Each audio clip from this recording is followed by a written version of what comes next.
Bonjour, voici la suite de ma dernière vidéo qui parlait des catégories B, C, D pour comparer les avantages d'être léger ou lourd. On a vu que sur le plafond de la catégorie, il valait mieux être lourd que léger puisque plus de puissance donnait l'avantage. Donc maintenant, je vous avais dit que pour les A, c'était un peu à part parce qu'il n'y a plus cette histoire de plafond. Et du coup, ça fait longtemps que j'ai des impressions sur Zwift entre ce qui se passe. Bon, bien sûr, tout le monde sait que c'est très différent de la réalité, mais on est nombreux à vouloir comprendre pourquoi. Est-ce que certains sont avantagés plus que d'autres? C'est pour ça que j'ai voulu faire des tests pendant le confinement, ça me laisse un petit peu de temps pour faire ça.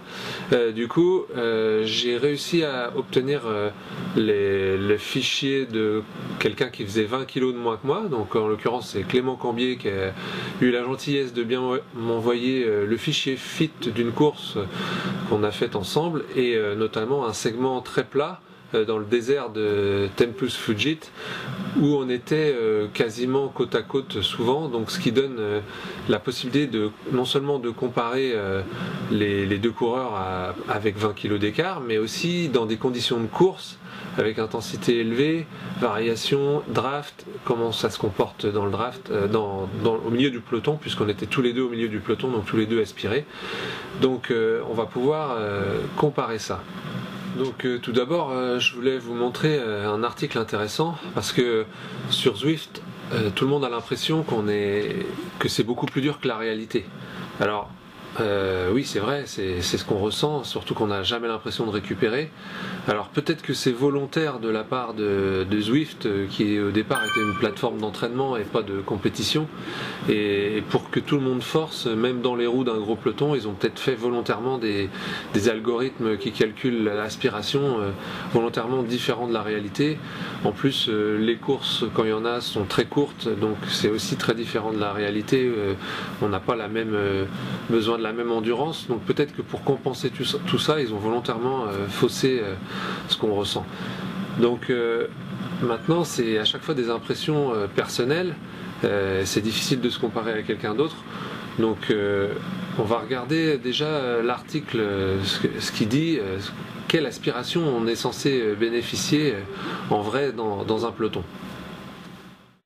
Donc voici l'article que vous pourrez retrouver sur leparisien.fr en tapant les mots-clés du titre par exemple, l'abri du peloton. Mais sans lire cet article-là, ce qui m'intéresse c'est surtout ce petit dessin-là. On voit un peloton avec des petits numéros sur le dos des coureurs. Et en fait, c'est expliqué que on considère qu'un coureur qui roulerait tout seul, donc 100% de son énergie est utilisée pour avancer, et pour aller à la même vitesse, un coureur en peloton, un coureur en tête d'un peloton ici utilise 86%, donc il gagne déjà 14% d'énergie pour aller à la même vitesse, simplement parce que derrière lui il a un peloton, et ça joue sur sa vitesse à lui, même s'il est en tête. Et ensuite on voit que ce chiffre diminue, donc 86, 62, 60, 59, etc. Mais tout cela, ils sont quand même face au vent. Et quand on est derrière en deuxième ligne, 35, 27, 27. Et quand on est en plein milieu et à l'arrière du peloton, ici, tout ce triangle-là, il ne produit que 5% d'effort par rapport à un coureur tout seul à la même vitesse. Ce qui veut dire qu'il y a 95% d'économie d'énergie ici. C'est pour ça que n'importe qui sur le plat dans un peloton bien compact, s'il n'a pas peur d'être proche des autres coureurs, eh ben c'est hyper facile de suivre dans ces conditions. Donc je sais pas comment est calculée cette aspiration sur Zwift, mais en fait dans les courses avec des gros pelotons, avec un gros niveau, notamment la toute récente French Fusion, on a vraiment l'impression que plus on est nombreux, plus ça va vite, et pourtant personne ne tire vraiment le peloton comme une équipe qui met en route dans la vraie vie en tête de peloton. Là, quand on attaque sur le plat, on n'a presque aucune chance face à un gros peloton, même si derrière tout le monde se contente simplement de suivre, personne ne va vraiment tirer le peloton vers l'avant, et pourtant le peloton va vraiment plus vite. Donc on va comparer deux coureurs avec 20 kg d'écart sur une portion plate. Alors, souvent, on entend sur les différentes discussions, on voit les gens, les coureurs plutôt légers, qui se plaignent de dire ouais, c'est beaucoup plus dur parce que je suis léger, c'est beaucoup plus dur de suivre sur le plat. Et quand on est lourd, bah, on se plaint parce que c'est beaucoup plus dur que la réalité. Et on est à bloc sur le plat et on pète quand ça monte. Donc chacun donne ses arguments, on a l'impression que c'est toujours plus dur pour soi que pour les autres. Donc on va essayer de clarifier un peu ce point-là. Alors nous allons analyser le segment plat dont je vous parlais dans Tempus Fugit grâce à Zwift Power. Donc tout d'abord je vais sur Zwift Power relever le FTP en watts, donc 351 watts pour moi. Je le reporte dans un tableau et divisé par le poids de la course analysée, ce qui fait 4,44 watts kilo. Et ensuite je fais la même chose pour Clément, qui fait 293 watts. Reporter ici, ramener au poids, ça fait 4,97 watts kilo. Donc voici l'outil d'analyse de Zwift Power où j'ai importé les deux fichiers, celui de Clément et le mien. Donc on voit le profil de la course. On voit qu'au début c'est bien synchronisé parce qu'on est dans le même groupe. Et puis ensuite ça se décale parce que lui il est devant. Donc Clément en bleu, il arrive avant moi au sommet des côtes. Donc c'est bien qu'il est devant. Ensuite ici on a les courbes. Et là on peut sélectionner des portions. Donc si je sélectionne un peu plus le début, là on voit que dès le haut de la première montée ça commence à se décaler, mais on va regarder d'abord le plat. Alors c'est là que c'est intéressant, je sélectionne à partir de la fin du plat, du début à la fin du plat, voilà, et ici je peux avoir une moyenne. Donc si je regarde un peu plus bas, alors ça je peux masquer, voilà, on a une moyenne de 357,4 pour moi et 293,8. Donc ça fait donc moins 21,65%. Et on va regarder on va sélectionner plusieurs zones. Parce que là ici il y a des fois des montées, c'est pas parfaitement plat. Alors si je regarde du début jusqu'à la première côte, encore un écart sensiblement pareil, 365, 303, 20,73%. Après, on peut aller chercher une autre portion. Peut-être celle la plus parlante, ce serait de chercher la plus plate possible. Donc là, c'est sur 3 minutes 17 d'effort. Et là, on obtient 340 et 280. Donc on est toujours à un peu plus de 20% d'écart. Là, 21,69. Je vais garder cette sélection-là parce que c'était la portion la plus plate. Et c'est ce qui nous intéresse. C'est moins influencé par des changements de pente. Donc maintenant, je reporte ces données dans le tableau récapitulatif. Donc ici, pour Clément, 280 watts pour le segment plat, 340 pour Mathieu sur ce même segment. Ce qui fait en watts kilo 4,7 pour Clément et 4,3 pour Mathieu. Donc là, le réflexe qu'on a quasiment tous sur Zwift, c'est comme on parle tout le temps en watts kilo, c'est de se dire, voilà, ils sont à la même vitesse, sauf que Clément, il est obligé de développer plus de watts kilo que Mathieu, donc ça veut dire qu'il force plus. En plus, il a peut-être la sensation d'être à bloc, donc il se dit, ah ouais, mais lui, il est à moins de watts kilo de moi, il force moins que moi, donc vaut mieux être plus lourd. Sauf que c'est pas comme ça qu'il faut voir les choses, parce que si on regarde les watts purs, il y a que 60 watts d'écart. Donc alors à ce moment-là, on peut se dire, oui, mais comme il est plus lourd, il est plus puissant, c'est normal, il est capable d'emmener ses watts supplémentaires, mais pour autant, il force moins par rapport à son rapport poids-puissance. Et là, je dirais que pour analyser ça, il faut plutôt regarder la FTP de chacun et faire un pourcentage.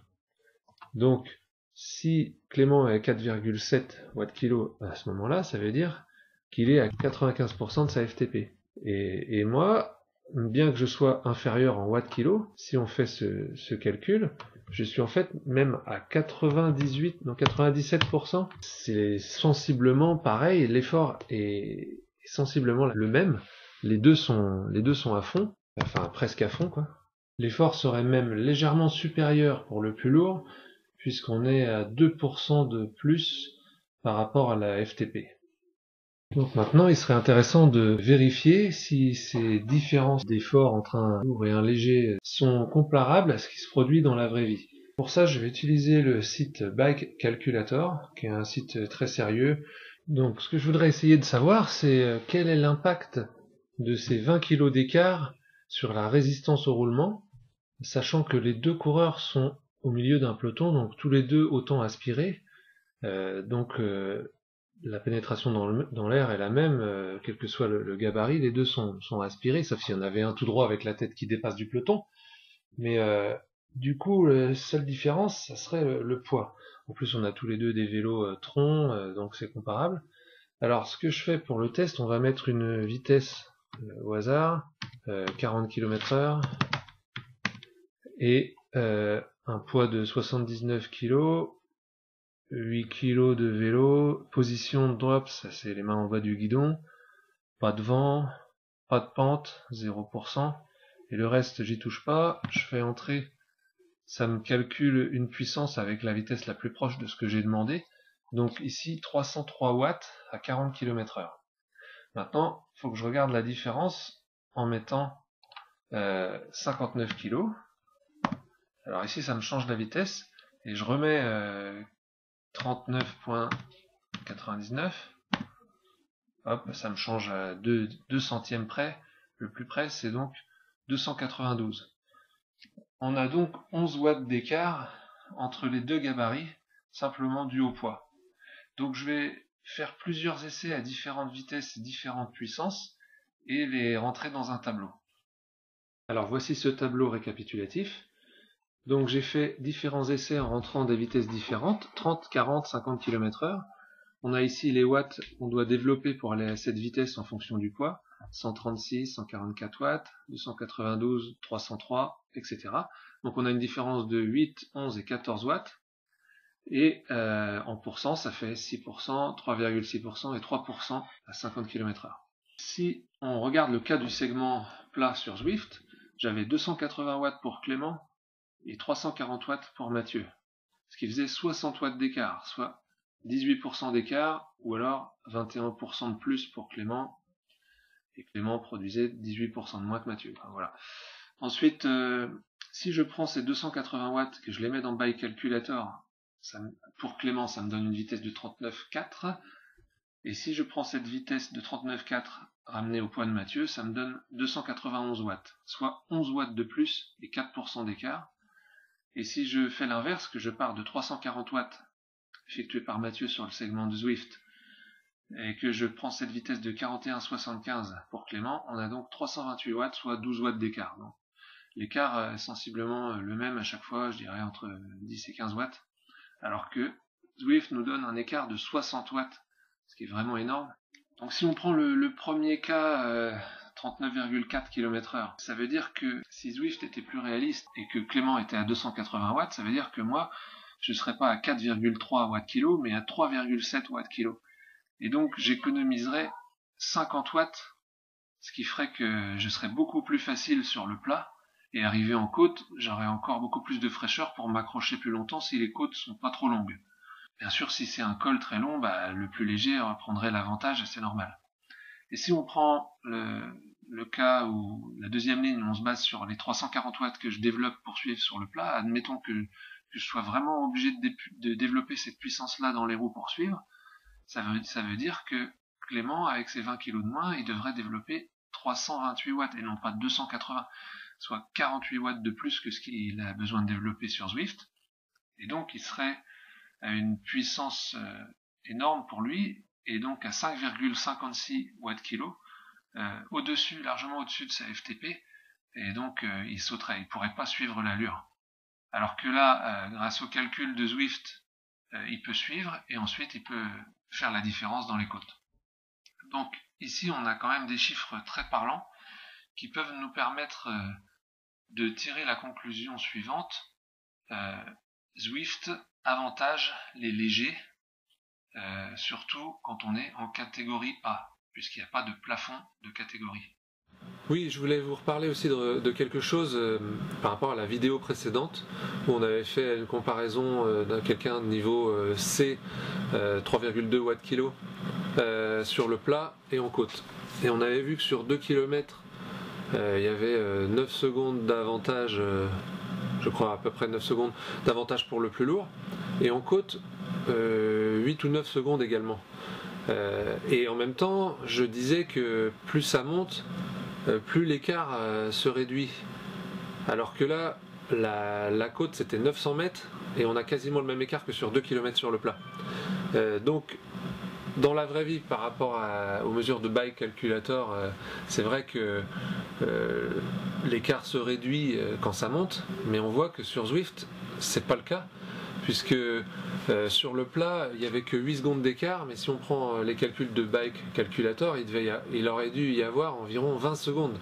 Donc déjà là, même si le plus lourd avait l'avantage, le plus léger était quand même favorisé grâce à Zwift, puisqu'il ne perdait que 8 secondes au lieu de 20 secondes. Mais à cause de ce plafond de catégorie, le plus lourd reste avantagé pour performer. C'est juste que quand on a watt kilo égal, le plus lourd est plus fort. Voilà. Et je voudrais aussi rappeler quelque chose. On voit des fois passer des discours en disant ouais, lui il s'est enlevé du poids parce que c'était une étape de montagne, et puis il s'est même rajouté quelques kilos parce que c'était une étape plate. Alors là, faut savoir que c'est impossible d'être avantagé en rajoutant du poids par rapport à son vrai poids, parce que en faisant ça, on se rajoute pas de puissance, évidemment, et du coup, c'est impossible d'être plus fort. Le seul cas où ça serait avantageux, ça serait dans une course uniquement en descente, et encore plus si on peut pas faire de drive, donc un contre-la-montre en descente. Là, forcément, le poids avantagerait beaucoup. Mais tout le reste du temps, quand il y a des gens autour de vous pour essayer de vous abriter, même quand on est léger, on peut suivre. Donc c'est pas un handicap d'être léger. Même, on l'a vu sur ces tests sur le plat, quand on est plus lourd, même de quelques kilos, ça nous fait perdre de la vitesse, donc ça nous ralentit. Voilà, il n'y a pas d'avantage à se rajouter du poids sur les étapes plates, c'est uniquement la puissance qui peut nous aider. Donc maintenant on va essayer de faire une analyse d'une portion en montée. Je déconnecte le contrôlable et je règle avec mon poids sur 350 watts. Donc poids réglé sur 79 kg. Un tour. Et je vais faire la montée. Donc je mets en route. Voilà. Je vais faire la montée de Hilly Road qui est chronométrée. Donc à 350 watts. Voilà, donc je pars un peu avant la ligne pour stabiliser les watts. Voilà. Et je vais faire avec ma montre Garmin qui est associée au Home Trainer de Neo, je vais faire un lap top pour essayer d'enregistrer la puissance moyenne de l'exercice, même si elle sera autour de 350 logiquement.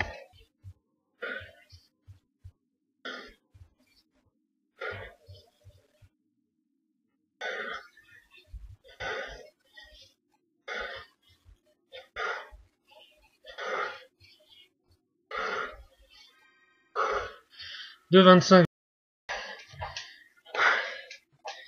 Le RG me bloque. Allez, 275.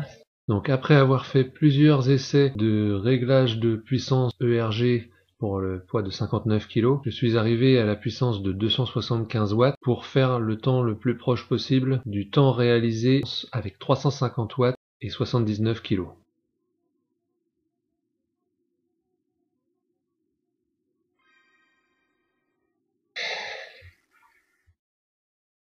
Alors maintenant, si on compare avec Bike Calculator, je mets 350 watts ici, 79 kg ici, une pente de 5%, ce qui me donne 22,32 km/h. Donc maintenant, je change le poids et je vais essayer de remettre 22,32. Donc 59, entrée, 22,32. Donc ça me met le plus près de 34 et 280 watts. Donc je reporte tout ça dans un tableau, et donc on a les valeurs de Zwift en première ligne et les valeurs de Bike Calculator, et là on voit qu'on est très proche, même si c'est des mesures relativement approximatives, c'est pas une science exacte, mais quand on a des gros écarts comme tout à l'heure sur le plat, c'est quand même significatif, alors que là, on peut voir que en montée, les calculs de Zwift entre les lourds et légers sont beaucoup plus réalistes, puisque on a un écart dans un cas de 21% et dans l'autre cas de 20%. Donc voilà, j'ai enfin pu mettre des chiffres sur un ressenti que j'avais depuis longtemps, sans jamais pouvoir le prouver. Donc on voit bien que Zwift favorise de façon importante les plus légers sur le plat, alors qu'en côte, le calcul semble beaucoup plus réaliste. Mais sur une course, alors qu'il y a alternance de montée et de plat, les légers sont globalement avantagés, puisque c'est réaliste pour eux en côte, ils sont pas handicapés. Par contre, ils sont avantagés sur le plat. Donc, au général, ils sont avantagés pour tout ce qui concerne la catégorie A. Merci de votre attention, surtout pour ceux qui ont eu le courage d'aller jusqu'au bout de la vidéo. Et à bientôt sur Zwift.